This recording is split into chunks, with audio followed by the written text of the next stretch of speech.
Quand vous filmez un dialogue, c'est quoi les questions que vous posez? La première question qu'on peut se poser quand on filme des dialogues, c'est est-ce qu'ils peuvent se couper la parole, les gens qui parlent?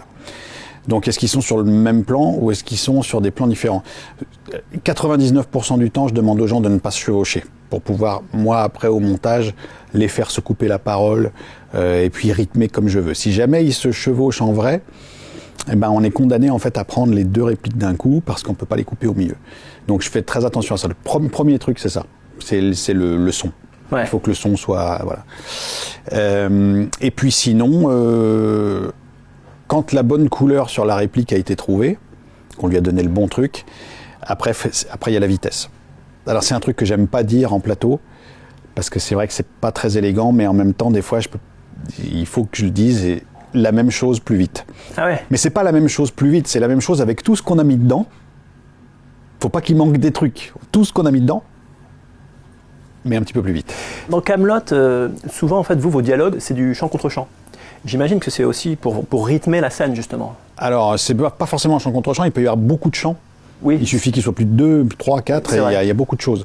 Le truc, c'est que dans Kaamelott, ils ne parlent pas à un rythme humain, en fait, les gens. Ils ne se répondent pas non plus à un rythme humain. Pas tout à fait. Ils réfléchissent plus vite qu'un humain. Ils répondent plus vite. Ils ont compris ce qu'on leur dit avant que la phrase soit réellement finie, plus vite que nous. Et ça, en fait, c'est tricher. C'est le montage qui fait ce rythme-là.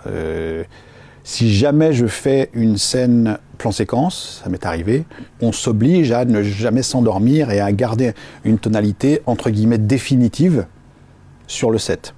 Mais d'une manière générale, le travail de Kaamelott, c'est le travail de quand j'ai tout au montage et que je recrée le rythme, en fait. Ouais. Si jamais je fais un bout à bout de ce qui a été fait sur le plateau, en fait, les choses ont l'air mortes. Elles ont l'air éteintes. Parce qu'en fait, les répliques, elles sont faites pour sonner elles-mêmes toutes seules. Ce qui donne vie au truc, ouais, c'est la vitesse à laquelle ça se passe. Pas que la vitesse, aussi la durée d'un blanc, qui peut-être n'existait pas quand on l'a fait, mais qui constitue presque une réplique muette. C'est comme s'il y avait une réflexion prononcée, sauf que le spectateur se l'invente. Mais la durée du blanc, c'est pareil. Et en fait, je me débrouille pour tourner ça de manière à ce que je puisse le ciseler après comme je veux et à la vitesse que je veux. Ce qui d'ailleurs, des fois, faire des trucs un peu surdécoupés. Si jamais je peux pas rester sur un ou sur l'écoute de l'autre. Mais j'avoue que sur le banc de montage, je me dis, écoutez les gars, ce sera peut-être pas très confortable à l'image, mais au moins le son est juste. Je préfère privilégier le son vous montez que la coupe. Ah oui, mais même je monte les yeux fermés des fois.